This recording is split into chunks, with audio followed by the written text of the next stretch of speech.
कुठची घोषणा पत्रकार परिषदेतून होऊ शकत नाही, ती मातोश्रीवर बैठक झाल्यानंतरच होते. हे परवा सिद्ध झालं. संभ्रम जे आहेत पक्षाबद्दल, परत पवार फॅमिलीबद्दल नाही, व्यक्तीबद्दल नाही, पण पक्षाची जी भूमिका होती, विलिनीकरण होणार नाही होणार.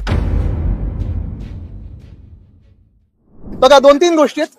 पहिली गोष्ट हीच आहे की पहिल्या दिवसापासून मी सांगत होतो की पवार साहेब, त्यांचा अनुभव असेल, त्यांचं वय असेल, त्यांचं जे काही एक स्थान आहे राजकारणात, त्याच्याबद्दल दुमत नाही.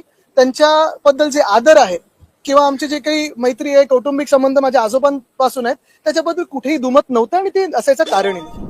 पण मी पुन्हा एकदा सांगतो, मी जी भूमिका मांडत होतो आणि आज देखील मांडत आहे, ती पक्ष हिताची आहे, पक्षासाठी मांडतो नेहमी आणि पक्षाच्या वतीने मांडत आहे.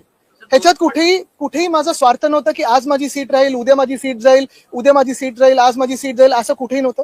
पण महत्वाची गोष्ट हीच आहे, 2-3 गोष्टी महत्वाच्या होत्या. पहिली म्हणजे कुठची घोषणा पत्रकार परिषदेतून होऊ शकत नाही, ती मातोश्रीवर बैठक झाल्यानंतरच होते.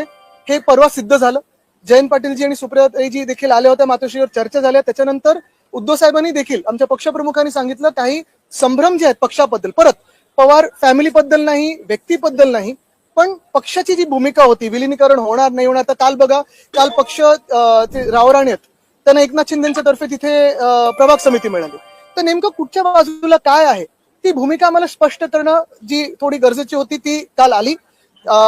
दुसरी गोष्ट म्हणजे पुन्हा एकदा मी सांगतो, दुर्दैवाने असं आहे की शिवसेना, उद्धव बाळासाहेब ठाकरे पक्षाला कदाचित आता मग ही राज्यसभेचा ही जी एक संधी होती ती गेल्यानंतर कदाचित 2029 पर्यंत पुढची संधी येणार नाही.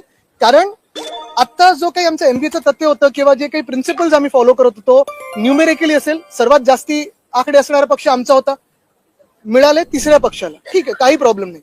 पण हे आता तुटल्यानंतर परत 28ला कदाचित काँग्रेस दावा करू शकेल, आमच्यातले जे यावेळी इच्छुक होते ते देखील दावा करू शकतील. आणि ह्या सगळ्या गोंधळामध्ये जर आपण पाहिलं तर मतांचा कोटा हा फार जास्ती वाढतोय.